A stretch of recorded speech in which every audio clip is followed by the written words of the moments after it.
Буквально несколько минут назад стали известны трагические новости из мира шоу-бизнеса и последние новости о антикоррупционном комитете Никиты Михалкова и его работе. Пресс-служба антикоррупционного комитета в лице актрисы Ирины Муравьевой и Анастасии Вертинской сообщает о чрезвычайном происшествии, которое произошло сегодня утром в городе Волгограде в одном из центральных банков.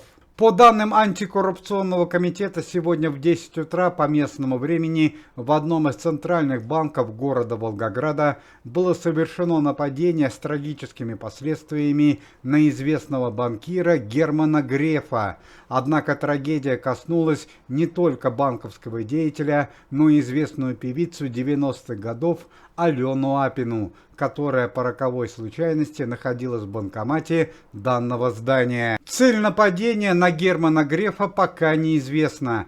Появилась информация, что к зданию подъехали несколько иномарок в тот момент, когда Герман Оскарович заходил в банкомат. По некоторым данным, он должен был присутствовать на важном совещании, посвященной банковской деятельности. Из черных иномарок вышли несколько преступников в черных масках, которые открыли огонь на поражение, в результате чего Герман Оскарович получил 2 ранения в области руки и ноги. Однако помимо известного банкира трагедия коснулась и эстрадную певицу Алену Апину, которая находилась в городе Волгограде для проведения музыкальных концертов.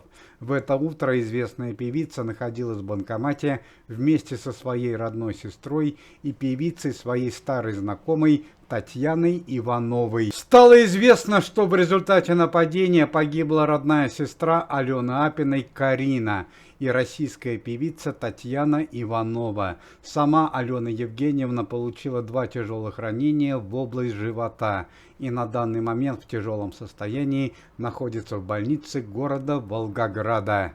К слову сказать, это уже не первая трагедия за последний год в жизни Алены Апиной. Осенью 2023 года в Москве в результате трагического дорожно-транспортного происшествия, связанного с электросамокатом, погибла родная дочь певицы. Ну и по традиции последние новости в антикоррупционном комитете Никиты Михалкова и его работе. Сегодня утром глава антикоррупционного комитета, известный актер Александр Домогаров, Никита Сергеевич Михалков и министр обороны Российской Федерации Андрей Белоусов экстренно обратились к российским зрителям. По словам руководства антикоррупционного комитета, за последнее время участились случаи мошенничества, связанные с работой организаций по борьбе с преступностью и коррупцией. Некоторые публичные и непубличные личности представляются сотрудниками антикоррупционного комитета и требуют у российских жителей несколько тысяч рублей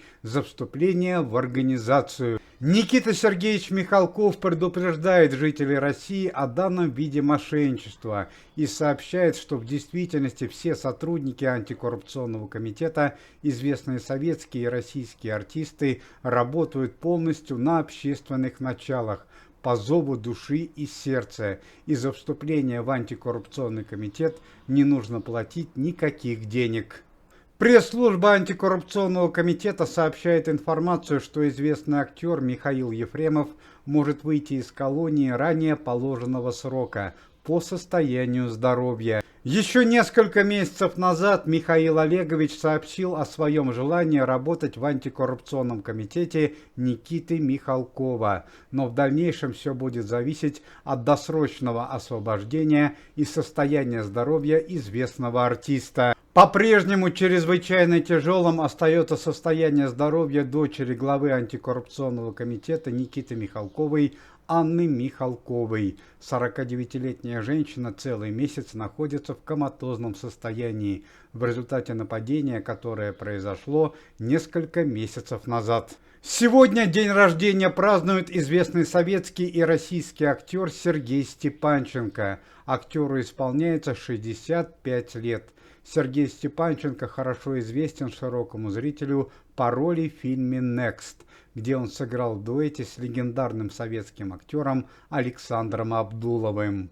Уважаемые зрители, если вы желаете выздоровления членам комитета и поддерживаете их деятельность, то можете поставить лайк под видео и написать поддерживающий комментарий.